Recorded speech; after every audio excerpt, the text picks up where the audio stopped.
नमस्ते जय श्री नमस्ते।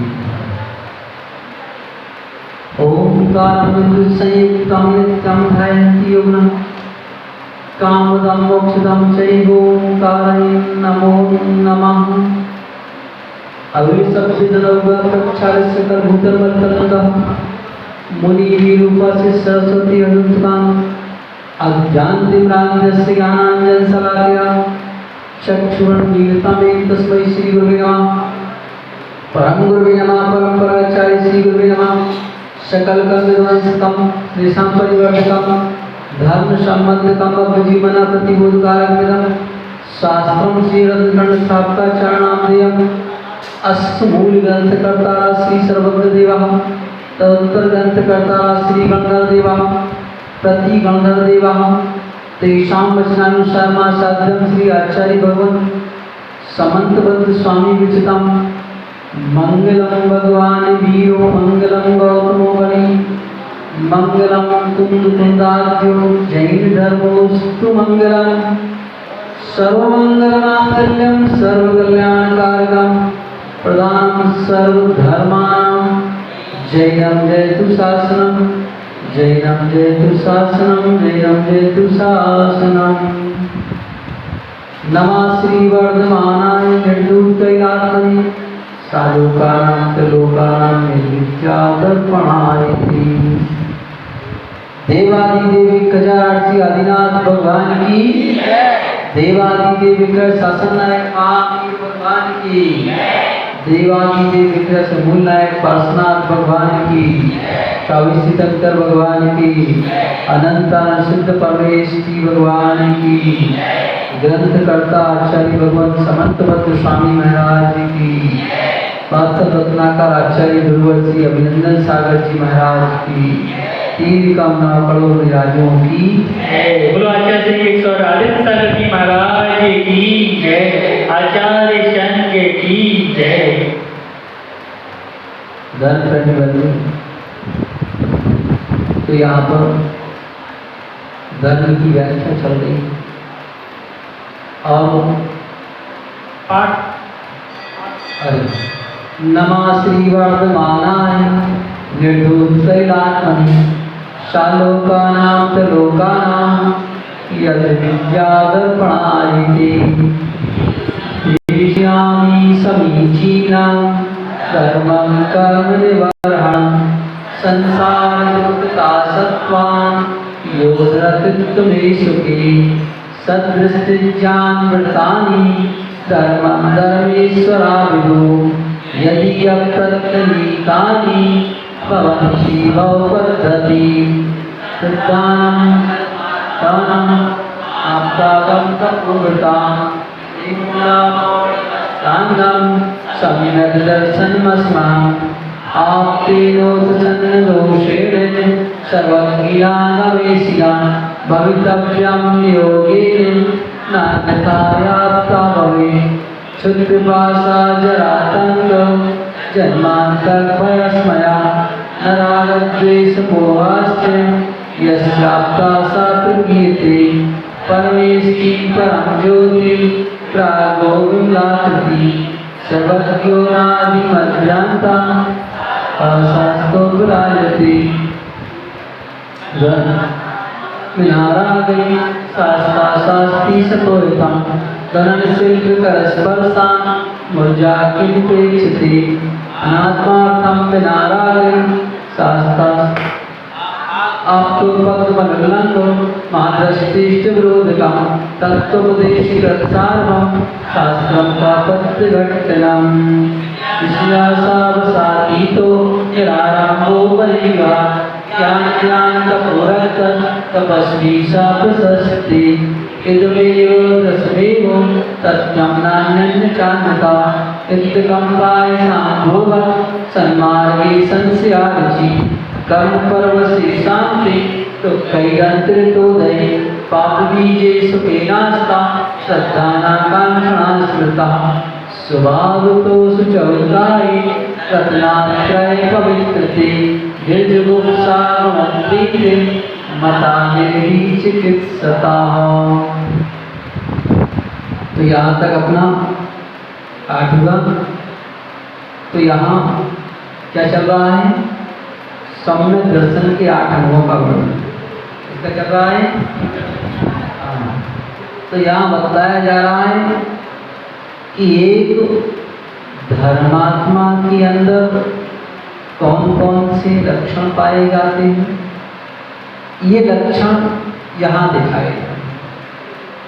अगर ये लक्षण हमारे अंदर विद्यमान है तो हमारे अंतरंग में धर्म प्रकट हो गया। इस बात को ये बताने वाली है। तो अब उस धर्म की, तो सबसे पहले धर्म का लक्षण बता दिया था।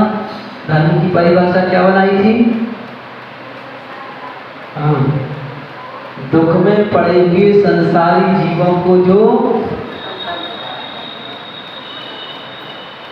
उत्तम सुख में ले जाकर के धर दे, उसका नाम धर्म है ना। तो का ऐसा वह धर्म, अब वह धर्म का कैसे प्रकट होता है? तो धर्म के आधार स्तंभ क्या क्या बताए थे? देवशास्त्र, गुरु श्रद्धानम परमार्थम, आपदागम तपोतम, है ना। तो ये कार्य क्या है? हमारे उस धर्म के आधार स्तंभ और का जिनको वह श्रद्धा जागृत हुई है, उन तत्वों के प्रति श्रद्धा जागृत हुआ है, तो उसके अंदर ये लक्षण दिखाई देते। क्या क्या लक्षण दिखाई देते हैं? पहला क्या है? क्या है? संकेत। ऐसे धीरे से किया, है ना। क्या है पहला? संकेत, काफी किया है ना। और दूसरा निकांक्षी, है ना। तो कहा, और तीसरा निर्वी चिकित्सा। क्या है?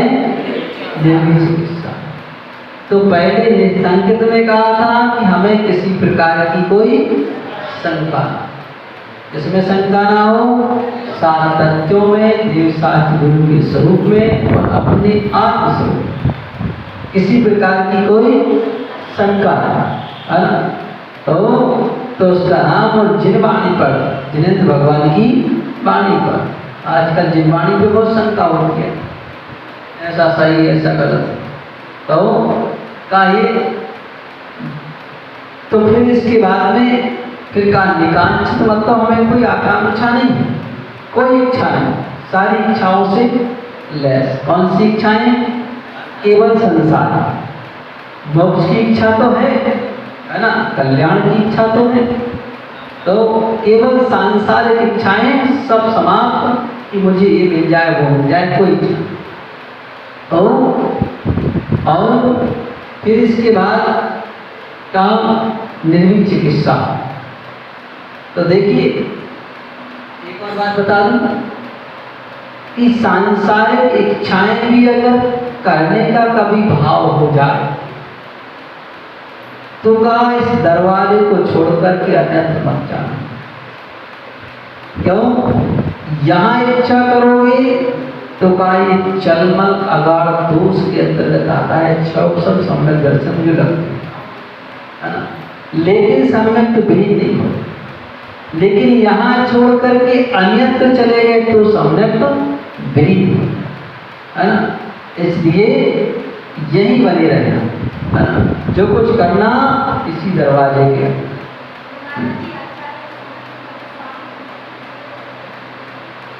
क्या है?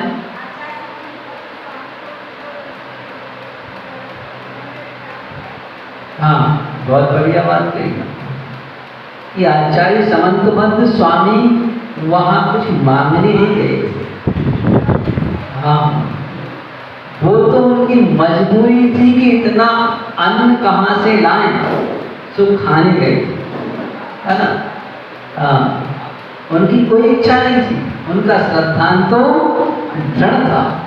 और वो तो का भूख की वेदना इतनी थी कि वह एक मन मिठाई कौन देगा? हाँ? तो लगा जी अच्छा है, भूख बन तो रही है, दूसरे खाए तो अपनी खा। हाँ? तो ये बात है। लेकिन वह कहाँ कहीं किसी को कुछ मांगने नहीं गए थे, किसी श्रद्धा से नहीं गए थे, किसी विश्वास से नहीं गए, किसी अपेक्षा से नहीं गए। हाँ, बल्कि उन्होंने तो वहां जाके अपनी श्रद्धा प्रकट की कि देखो हमें इतनी श्रद्धा। तो अब उनके जैसी श्रद्धा तो आज होना भी असंभव है ना, कि कहाँ उनके पत्थर को फाड़ के और भगवान प्रकट कर दिए। तो यहाँ पर तीसरे अंक की बात चल रही है, देवी चिकित्सा मतलब गिलानी का नाम। क्या नहीं होना? गिलानी। तो देखिए बात यहाँ एक और आती है, यहाँ कहा जा रहा है कि ये शरीर तो स्वभाव से अशुचि और अपना तरह से पवित्र होता है, और कहा इस शरीर से गिलानी नहीं करना। इसके अवस्थाओं को देख करके, इसकी सड़ने गलने वाली अवस्थाओं को देख करके गिराई नहीं करना। तो विचारने की बात यह है कि जब पौधगत द्रव्य जो हमसे सर्वथा भिन्न है, उससे गिराने की बात नहीं कही जाती है, तो क्या जीव द्रव्य से गिरानी करना है? हाँ, नहीं करना। और अगर उसी से गिलानी हो जाए तो फिर कहा है, जब बुद्धगत द्रव्य से बात कही जा रही है कि ऐसा है ना, और इससे गिलानी हो गई तो फिर नहीं माना, है ना। और देखा प्राय यही जा रहा है वर्तमान समय में, ये चाहे सामाजिक स्तर का हाल हो, चाहे पारिवारिक स्तर का हाल है, ये सब स्थितियां ऐसी आज देखी जाती। चाहे सांप्रदायिक स्तर का हाल, तो एक सांप्रदाय दूसरे सांप्रदाय को नहीं चाहे, वो उससे गिलानी करता है ना। जी हिंदू है, जी ईसाई है, जी देसी है, जी विदेशी है ना। जब बहुत ऊंचे स्तर पर देखते हैं तो देसी विदेशी से नंबर लगता है, जब अपने देश में आते हैं तो सांप्रदाय से नंबर लगता है, हिंदू है कि मुसलमान है कि फलाना है। फिर जब और अंदर आते हैं तो सामाजिक स्तर पर बात आती है, जब सामाजिक स्तर से और अंदर जाते हैं तो पारिवारिक स्तर पर बात आती है। तो देखा ये जा रहा है कि अपने आप को टटोए देखें तो ऐसा लगता है कि हम हर जगह गिलानी से भरे। कहाँ इतना विस्तृत दिल है कि हमारी दृष्टि में सब हमें समान देखने लग जाए। ऐसा कहाँ विस्तृत, और कहाँ हमने अपने उस दिल को संकुचित कर रखा, सीमित कर रखा है, और धर्म कुछ और कह रहा है और वर्तमान की स्थिति कुछ और। धर्म तो ये कह रहा है कि हमारा दिल दरिया होना चाहिए, और बना झुरझिया। तो कहा जब इस तरह की स्थिति है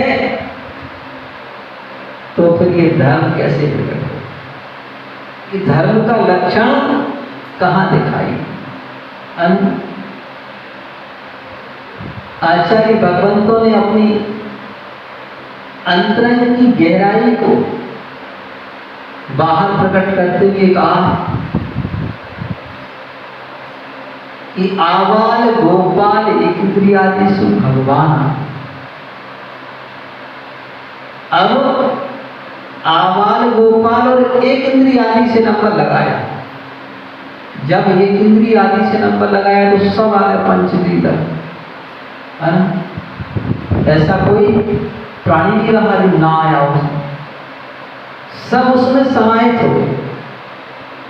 और जब ये कहा जाता है कि सब भगवान आत्मा, है ना? और जब सब भगवान आत्मा तो फिर क्या एक भगवान दूसरे भगवान से गिलानी करते क्या?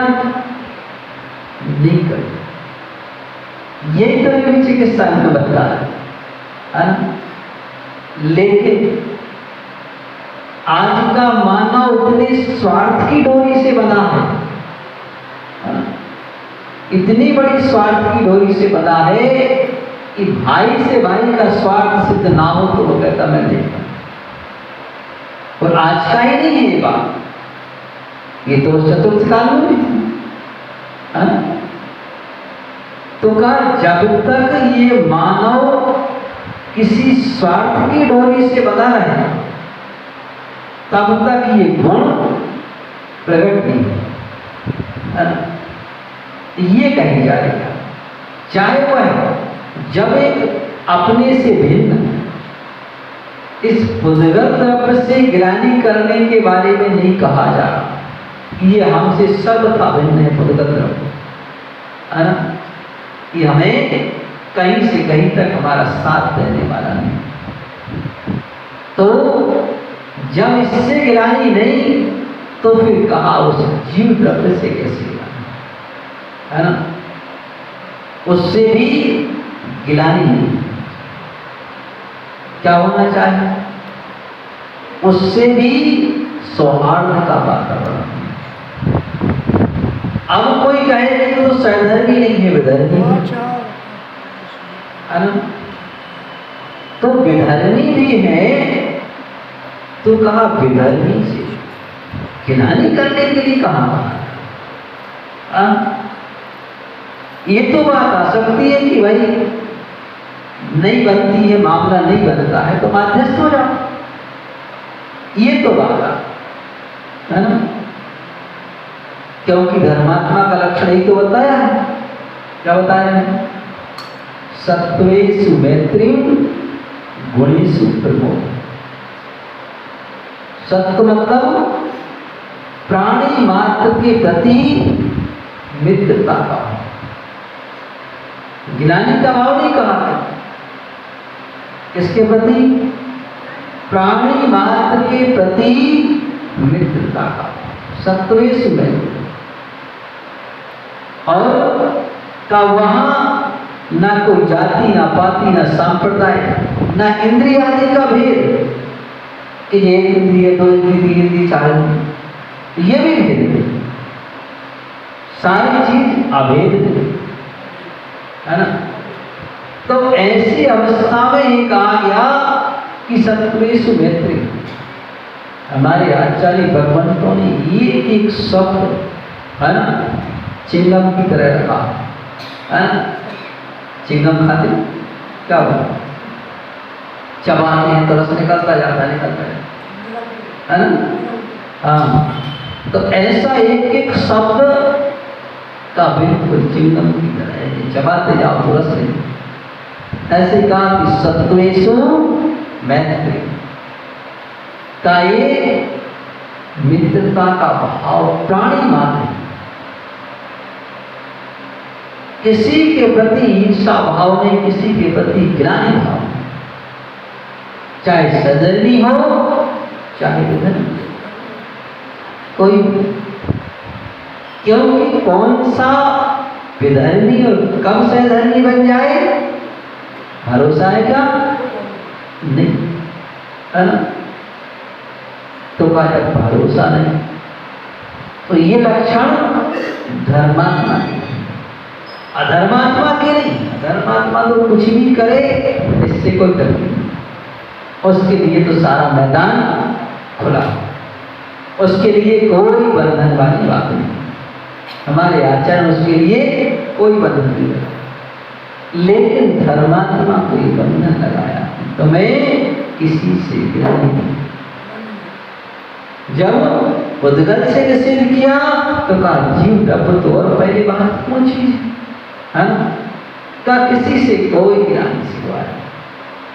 तो अब का सत्वेषु और फिर कहा गुणेषु प्रमोद। अगर कोई गुणवान जीव दिख जाए, गुण क्या है? सम्यक दर्शन ज्ञान चारित्र के गुण का, त्याग तपस्या ये भी गुण। तो का गुणवान दिख जाए तो का उनसे प्रमोद का भाव। प्रमोद क्या है ना? अपन कहते आमोद प्रमोद है ना?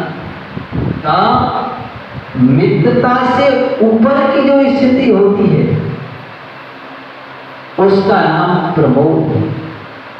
मतलब विशेष प्रेम, मित्रता से जो ऊपर है उसका नाम प्रमोद है। तो का उनको देख करके, संयमी जनों को देख करके, गुणी जनों को देख कर हमारे अंदर विशिष्ट जो एक भाव उत्पन्न होता है, विशिष्ट प्रेम उत्पन्न होता है, उसका नाम प्रमोद है।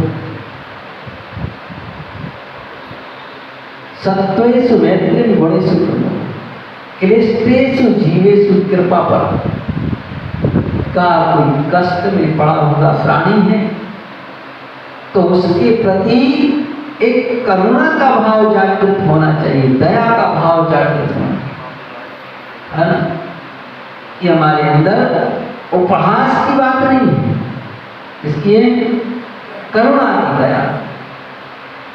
और कोई अपने से विपरीत चलने वाला, उल्टा चलने वाला तो क्या करना?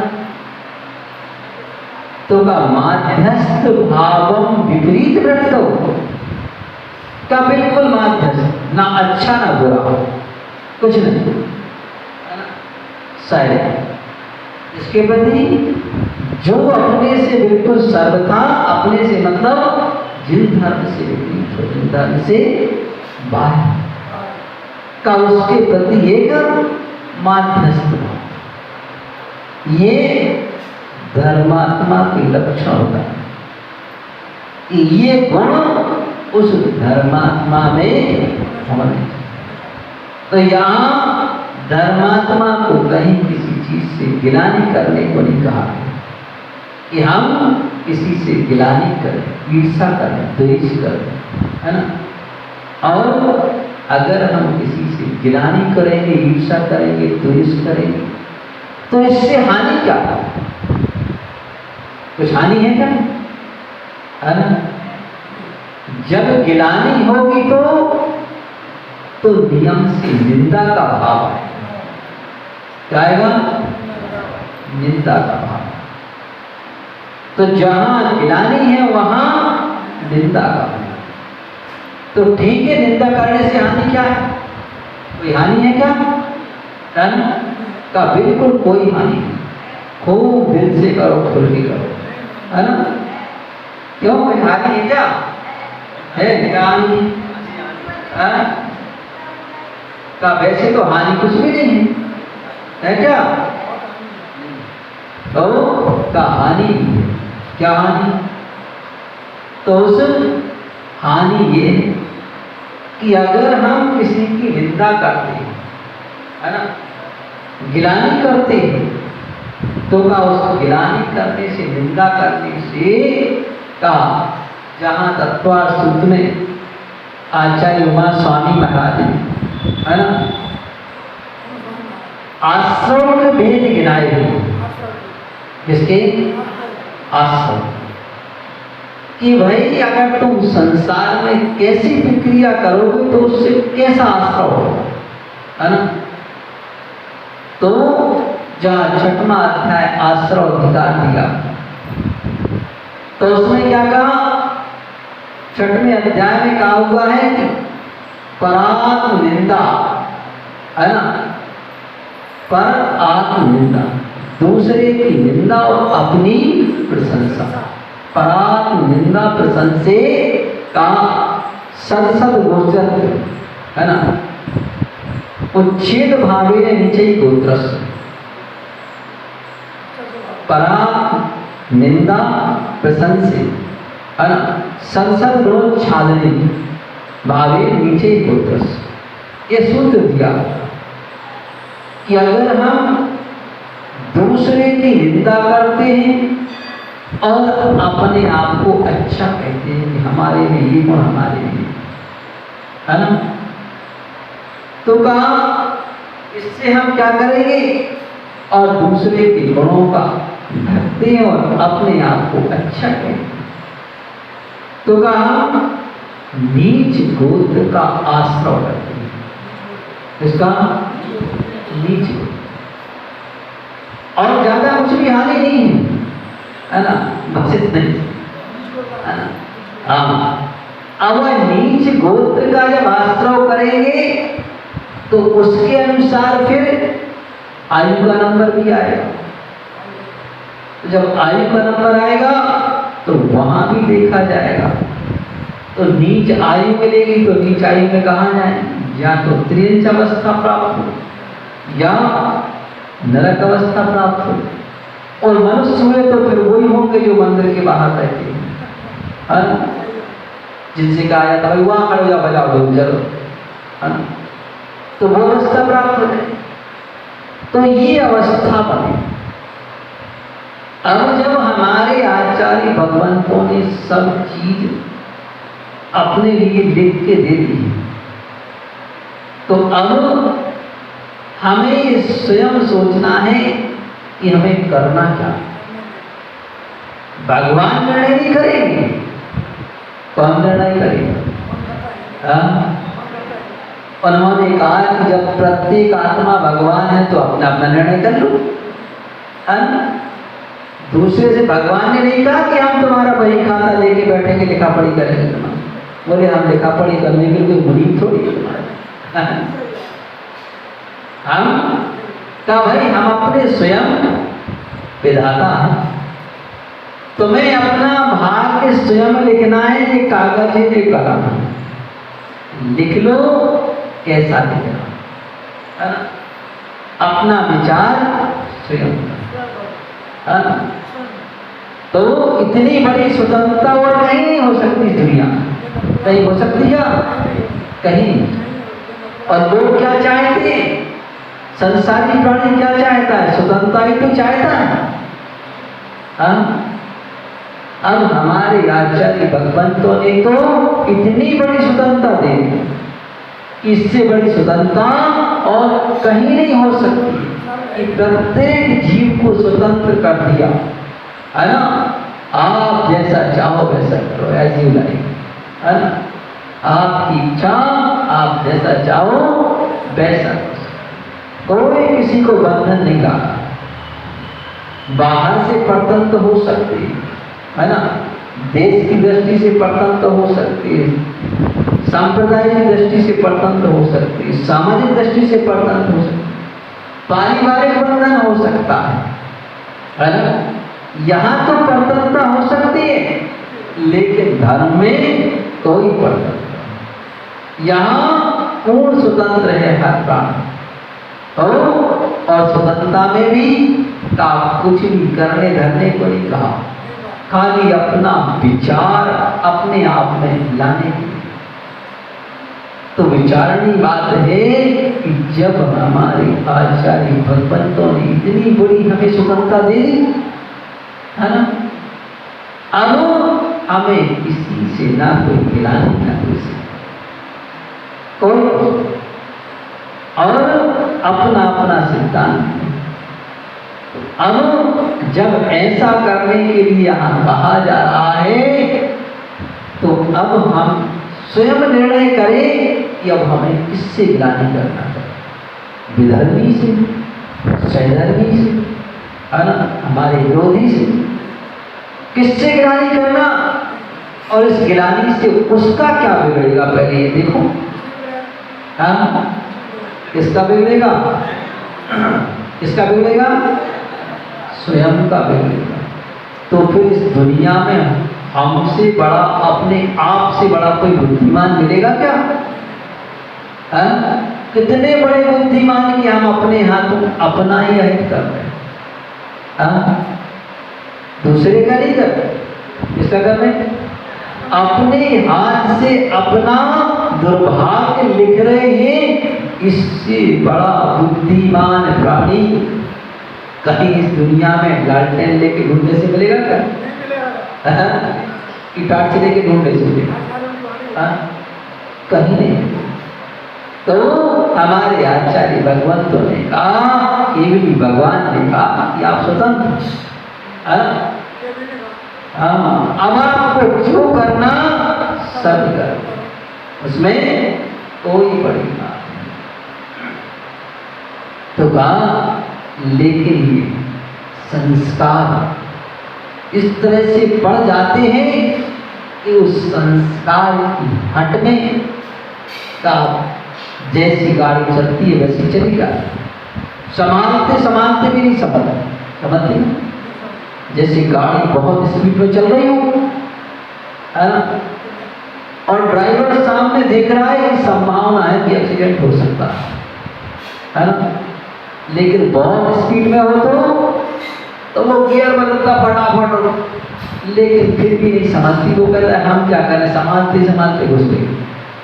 मालिक डांटता है कि भाई ऐसे कैसे तूने कहा? बोले क्या करूं, संभाल तो रहा, लेकिन संभालते ही संभालते उसकी स्पीड, उसका वेग इतना था कि वो खींचते चली। ऐसे ही पूर्व संस्कारों का वेग इतना स्पीड में होता है कि एक क्षण के लिए व्यक्ति सोचता तो है कि यार ये गलत होगा, ऐसा नहीं सोचता। हर गलत कार्य के पहले अंतरंग से एक आवाज आती है, एक संकेत मिलता है ना, कि ये अच्छा नहीं है ना। ऐसा एक संकेत जरूर मिलेगा, कोई दूसरा नहीं देगा, हमारी खुद की निजात्मा देगी। ऐसा कुछ गड़बड़ लगा है ना। अब वह संकेत बार बार नहीं मिलता है। अब उस संकेत में अगर हम सचेत हो जाएं तब तो हो गई, और ना हो पाए तो फिर क्या करोगे? चलिए पूर्व संस्कार को जैसे गाड़ी है, तो ऐसे यहाँ पर आ जा तो ताकि आप किसी चीज से गिलानी करने के लिए कहा, हम इसे गिलानी से ऊपर परे, है ना, और फिर जिसका जो होना है तो होगा, हमें क्या इससे, है ना। किसी का भला हो तो हमें कोई परेशानी नहीं, हमारी भावना तो वही है कि सबका भला हो, है ना। किसी के अहित की भावना तो है। जब सबका भला हो हमारी ये भावना है, और कोई अच्छा करता तो अच्छी बात है, और फिर कोई बुरा भी कर रहा है तो उसमें हमें परेशान होने की कहाँ आवश्यकता है। एक बार इंगित जरूर कर दिया कि भाई ऐसा है, इससे ये हानि हो सकती है, बाकी आपकी इच्छा, जो करना चाहो वो करो, उसके लिए आप स्वतंत्र हो। तो ऐसे यहाँ पर हमारे आचार्य भगवंतों ने ये दृष्टांत दे दिया और वस्तु स्वरूप बतला दिया कि हमें इस चीज से प्रेम करना है, इसकी गिलानी नहीं करना है। निषेधात्मक कथन कर दिया कि गिलानी नहीं करना है। अभी विधिरूप कथन करेंगे तो प्रेम की बात बताएंगे, वहां वात्सल्य धर्म को ले आएंगे। दोनों चीजों को एक साथ रखना है कि यहाँ पहले निषेध किया जा रहा है कि हमें ऐसा नहीं करना। तो जहाँ हम गिलानी से परे ऊपर उठ चुके और कायम जड़ पदार्थों से गिलानी करने को नहीं कहा जा रहा, तब फिर चेतन से करने की तो कोई बात ही कहीं से कहीं तक नहीं आती। अब कोई उस जिन धर्म से बाहर चल रहा हो तो उसके लिए क्या समझ करके हम अपने अंदर धैर्य धारण का उसको यही समझे कि अभी इस बेचारे का कर्म का उदय ही कुछ ऐसा है ना। अब इसकी कर्म ही क्या सकता है, बेचारा कर्म का मारा है। इसका है कर्म का मारा है, क्योंकि हमारा सबसे बड़ा शत्रु कौन है? पड़ोसी नहीं, कौन है? हमारा अपना कर्म है। का उसको ये विचार करे कि बेचारा कर्म का मारा है और उस कर्म ने इसको ऐसा मारा है कि वो उठ ही नहीं पा रहा। उसकी का ऐसी शक्ति होते हुए, केवल ज्ञान स्वरूप शक्ति होते हुए भी उसका ज्ञान उठ नहीं चुका। अब कर क्या सकते इसके? का इसके लिए कुछ भी नहीं। तो उसके लिए वस्तु स्वरूप बताया कि इस तरह से का हम उस रत्नात्रय स्वरूप को जान करके कि ये ही हमारे लिए कल्याणकारी है। बाकी ये सब अशुचि पदार्थ हैं और इन सब में हमारी कोई प्रीति नहीं और उनसे कोई हमें गिलानी नहीं है ना। तो का उनको देख करके हमारे मुख पर मलिनता भी नहीं है ना। एक दृष्टांत आता है कि देवों में चर्चा चल रही थी कि गिलानी को जीतने वाले अगर कोई है धरा पर तो बोले नारायण श्री कृष्ण। तो दो देवों को शंका हो गई कि चलो देखें तो सही ये कैसी गिरणा को जीत लेते हैं। तो दो देव उनकी परीक्षा कर दी। तो नारायण श्री कृष्ण अपने भाई के पास जा रहे थे दर्शन करने। कौन से भाई? नेमिनाथ भगवान के समोसन। चलो भाई, अपने भाई को केवल ज्ञान होता है, समोसन लगा है ना, तो अपन भी चले। और परिजन है तो विशेष अनुराग होता है। वैसे तो सबको अनुराग होता है क्योंकि भगवान की दृष्टि में कोई परिजन तो होता नहीं ना, परिजन होता है। उनकी दृष्टि में तो सब बराबर है और वह सबको एक जैसा समझती है। लेकिन फिर भी परिजनों की दृष्टि में तो अपनापन रहता ही नहीं। ये तो स्वाभाविक नेचुरल बात है। तो अन्य का चलो भाई अपने परिजन हुआ। उसी समय तो देव आ गई। रास्ते में चल रहे थे तो देवों ने आकर के कहा, आगे होकर के बोले नारायण यहां से मत जाइए, रास्ता तो खराब। बोले क्या खराबी है? बोले कोई प्राणी मर गया है और बहुत बदबू आ रही है ना। और कहा देखो तुम्हारे लिए भी थोड़ी दुर्गंध आने लगी है। तो अपनी विक्रिया से इतनी दुर्गंध फैला। बोले रास्ता चलता ये साफ है, यहाँ से हम भी चलते हैं, इसे चलो आप भी चलो। अन्य का कोई बात नहीं, चलो देखते हैं क्या होता। और आगे बढ़े तो उसके सामने आ गए तो देव कहता है देखो ना, हमने आपसे पहले ही कहा था कि यहाँ जीव प्राणी मरा पड़ा होता है और नहीं माने। तो नारायण श्री कृष्ण ने कहा देखो उस प्राणी के दांत कितने अच्छे चमक रहे।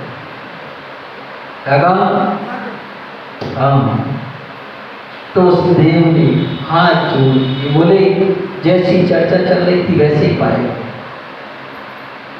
कि हम तो आपको गिलानी के द्वारा दूर हटाना चाहते थे, लेकिन आपको उस खराब वस्तु में भी अच्छी नजर आ रही, उसमें भी ये अच्छाई नजर आई कि उसके दांत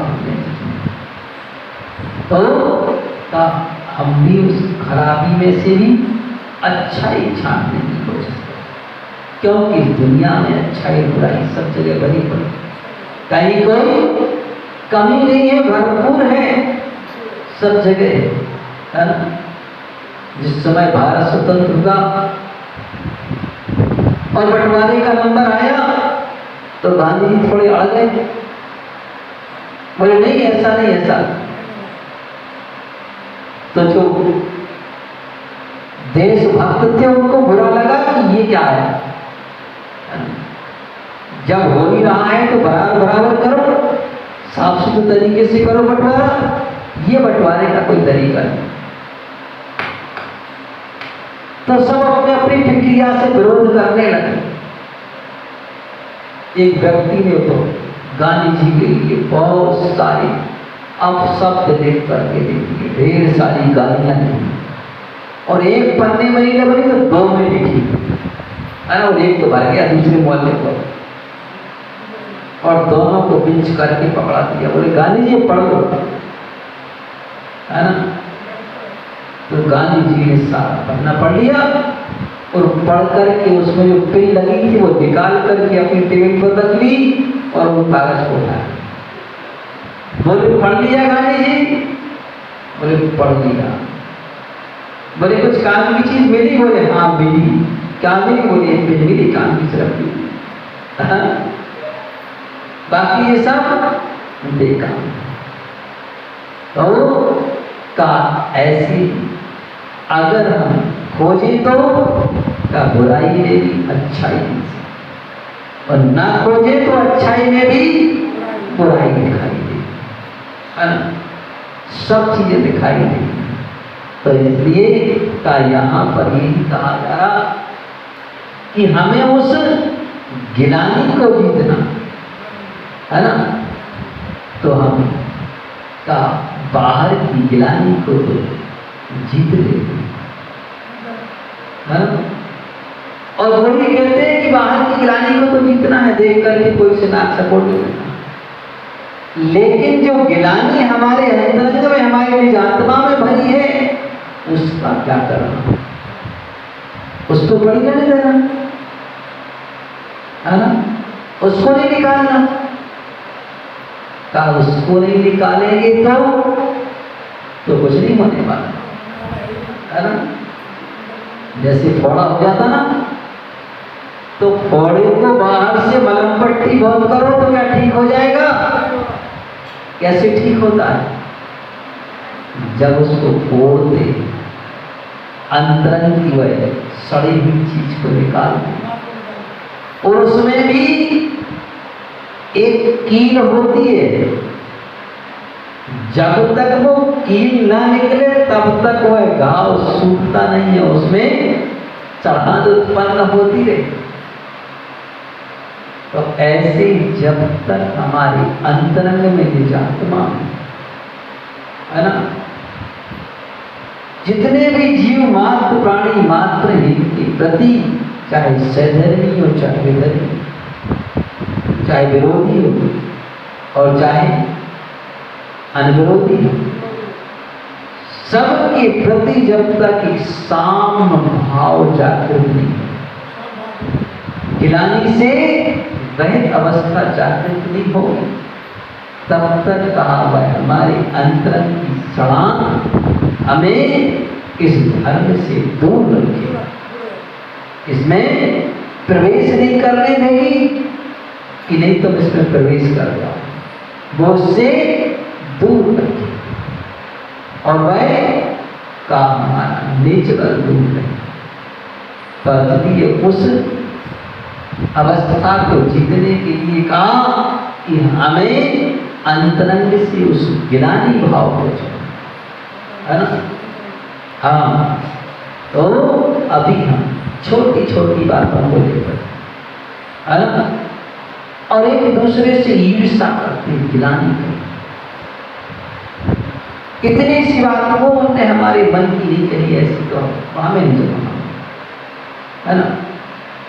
तो भाई तुम्हारा मन कौन सा पवित्र है ना। और अगर तुम्हारा मन पवित्र होता तो हम उस हर चीज को निर्दोष तरीके से देखते, लेकिन जब तुम्हारा मन ही गिलानी से भरा हुआ है तो फिर तुम्हें अच्छी चीज दिखाई कहां से? क्या दिखाई नहीं दे सकती, है ना। और मानव की आदत क्या होती है? हर मानव की आदत एक ही होती है कि हम जैसा कह रहे तुम वैसा कर रहे। क्या होती है? एक ही आदत है ना। घर में भी देखो तो पिताजी क्यों रुष्ट होते, क्योंकि हमारी बात नहीं मानता, बताओ होशियार बनता है ना। हमारे 50 साल ऐसे निकल गए, है ना। तो झगड़ा तो यही होता ना, है ना, कि हर आदमी क्या कहता है कि हम जैसा कह रहे वैसा तुम, तब तो बात बने। तो अब ऐसे में कैसे बात बने कि तुम जैसा कह रहे वैसा नहीं, होना कुछ और चाहिए। क्या होना चाहिए? तो पहले ये होना चाहिए कि तुम सब कुछ जो कह रहे वो सही कह रहे गलत कह रहे। अगर सही है तो तुम्हारी भी बात माननी, और सही नहीं है तो सबकी बात अमान्य। होना तो ये चाहिए, है ना। लेकिन इस बात को सोचने और समझने के लिए क्या करना होगा? जब हम उस गिलानी को जीते, गिलानी कब आएगी? ईर्ष्या भाव से, द्वेष भाव से। जब वह द्वेष भाव, ईर्ष्या भाव हमसे दूर होगा तो फिर हम सामने वाले की बात पर सही सही विचार, है ना, ये होगा। और जब हमारी सोच सही हो जाएगी तो सारा मामला सही हो जाएगा। तो यहाँ यही बात कही जाए कि हम उस गिलानी को जीते। तो यहाँ बहिरंग गिलानी जीतने को भी कहा हो, अंतरंग गिलानी। बहिरंग गिलानी तो बुद्धगल परमाणुओं में हो रही है, पुरंजन का स्वभाव है, ठीक है, हमने तो बाहर की देख लिया, है ना। लेकिन हमारे आत्मा में जो गिलानी भरी हुई है, उस गिलानी को भी हमें जीतने का पुरुषार्थ करना, तभी हमारी आत्मा जाकर के पवित्र होगी, अन्यथा पवित्र नहीं हो सकती। हो जाएगी क्या? तो क्या पवित्र नहीं हो सकती। जैसे कल भी परसों आपको बताया था कि नारायण श्री कृष्ण ने उपदेश दिया था, इसको दिया था, अर्जुन को दिया था, है ना। वो उपदेश हमारे आचार्य भगवंतों ने भी दिया। यात्मा नदी संयम तोय पूर्णम सत्यावगाह शील तटोर्मी तत्राभिषेकम कुरु पांडुपुत्रम न च शुद्धति अंतरात्मा। का अंतरात्मा कैसे शुद्ध हो? का उस अंतरात्मा को शुद्ध करने के लिए का है पांडुपुत्रों, का दुनिया भर में जाने से नहीं होगी।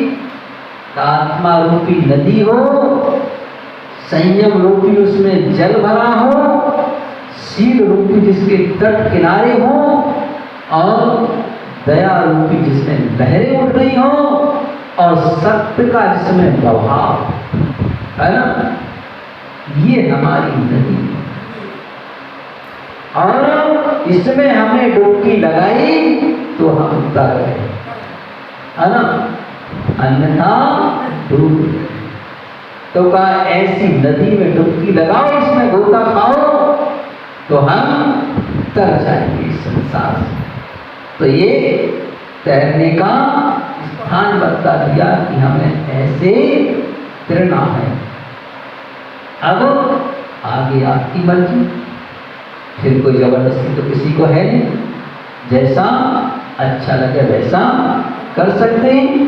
तो इस तरह हमारे लिए निरपेक्ष भाव से निर्भीक चिकित्सा का स्वरूप बताया गया।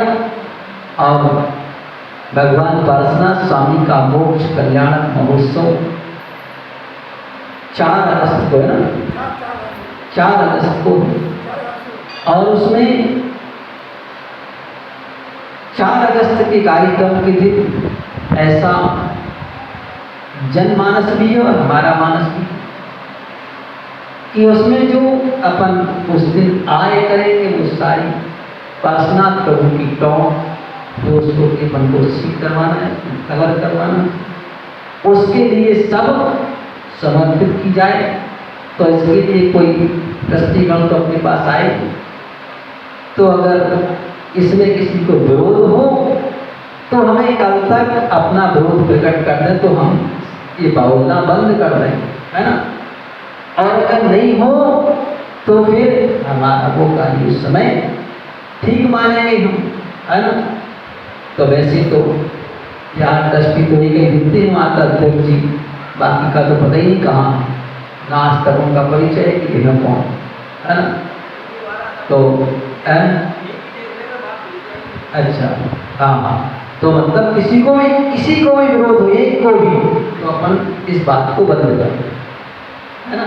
और नहीं हो तो कल तक अगर हमारे पास विरोध नहीं आया तो हम समझेंगे सबकी सहमति है ना। हाँ, ठीक है ना। तो इस तरह का पुरुष को अपन अगर सहमति कल तक हो गई तो अपन समझ, विरोध नहीं आए ये सहमति माने, है ना। तो अगर ऐसा होगा तो फिर अपन उसको थोड़ा सा और हवा देंगे, उत्साह सबको लाएंगे कि वो काम पूरा हो जाए, है ना। ठीक है ना, बहुत अच्छी बात है। तो वैसे तो सब सहमत हैं, क्योंकि किसी का घर का काम थोड़ी भगवान का तो होना है ना। तो हाँ, और उसमें सबको सहयोग भी करना पड़ेगा। एक ही बात कही थी हमने कि जो पारसनाथ भगवान का भक्त होगा यानी जैन होगा वो आकर के सहयोग करेगा, जो नहीं होगा वो नहीं करेगा, सीधी सीधी सी बात है ना। एक ही बात में इतना हो कि बाद में बच जाए, कम ना पड़े, है ना। तो वो उस तरह से, और तो इसको अपन फिर किसी एक जन को व्यवस्थित तरीके से सौंप देंगे कि भाई इस कार्य को पूरा करो, है ना। ठीक है, बोलिए देवादिदेव खजारासी आदिनाथ भगवान की। बोलो आचार्य श्री 108 आदित्य सागर जी महाराज की, आचार्य चंद की जीवन।